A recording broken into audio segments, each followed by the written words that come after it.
The commodity in question today, or in focus today, is gold. That is higher in trade today by about 0.5%. Gold just above that 1200 mark, but it has had a rotten year. The movements we've seen in gold prices have been, I think, for the first time in almost 13 years, a decline. I'm joined now by Phillip Gotthelf, Managing Director at Equidex, to talk to us a little bit more about the year that's been for gold and what we can expect in 2014. Phillip, thank you very much for joining us this evening. Let me start by asking you whether this is the worst for gold is over now that we head towards the end of 2013, or do you think that 2014 is going to be tougher?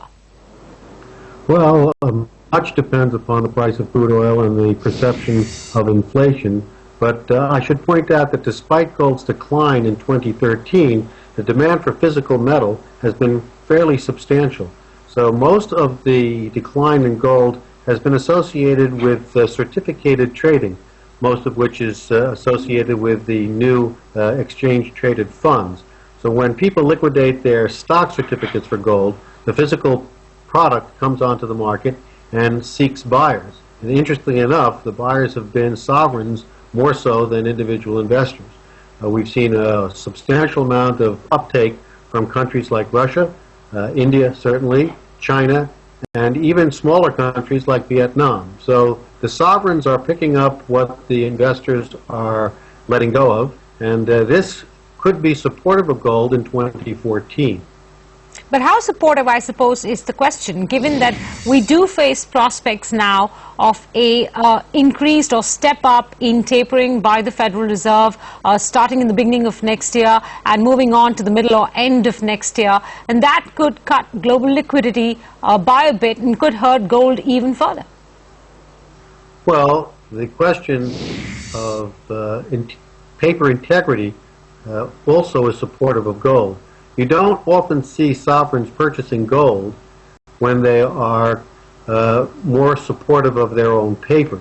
So the hedge stance that's being taken by nations has the investor's interest in mind.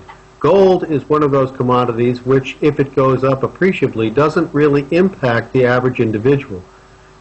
That's because we don't eat it, we don't burn it, we don't really use it.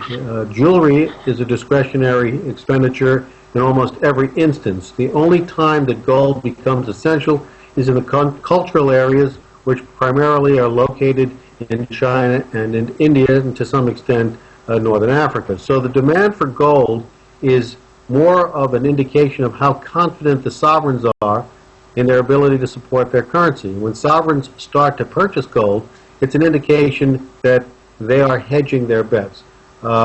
We have been short gold with our advisory services, certainly in the near term. However, the prospects for gold and, in fact, for silver are measuredly higher, specifically because if the stock market falters, gold could conceivably be a fallback. Liquidity, of course, is an issue, but crude oil prices are supportive of gold currently, and we have not seen the pullback in general commodity prices that everyone was expecting coming towards the fourth quarter of 2013. Phillip, we've just seen the U.S. 10-year yield, the Treasury yield that is, hit 3% today. Where do you expect rates to go in the course of the next year? And I'm guessing I'm also asking you for a view on, therefore, what you expect will pan out in terms of the taper, and therefore, how do you see gold being impacted? Well, one of the most important aspects of the U.S. economy is coming into play January 1, and that's the affordable health care.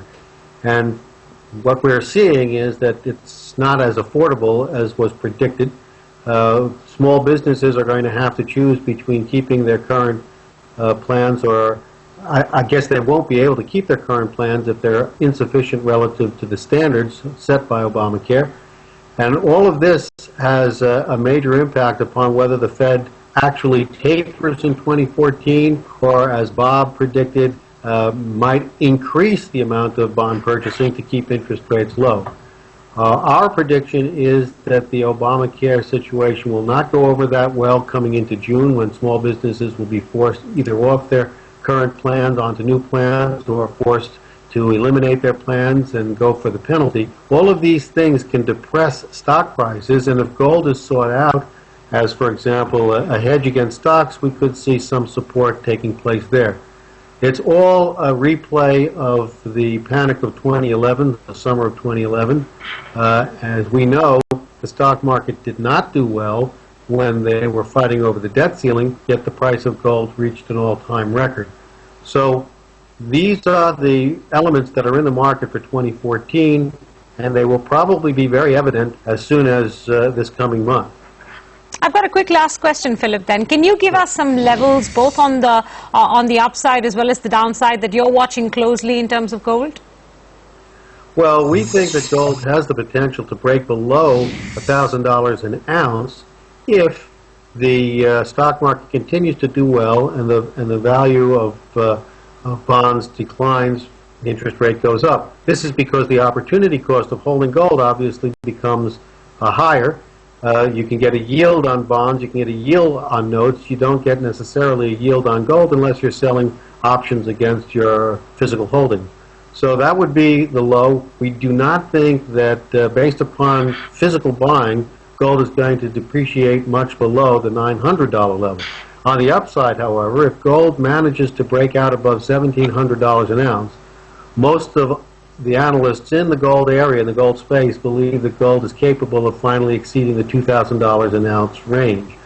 And that's because the actual supply of physical gold is highly limited, which means that if people attempt to recertificate, meaning they go back into the ETFs as a hedge against other markets, there really isn't that much physical gold available to re-up on the ETFs. And the reason for that, obviously, is that the physical gold has been absorbed by sovereigns, and they're not inclined to be sellers if the market is moving higher.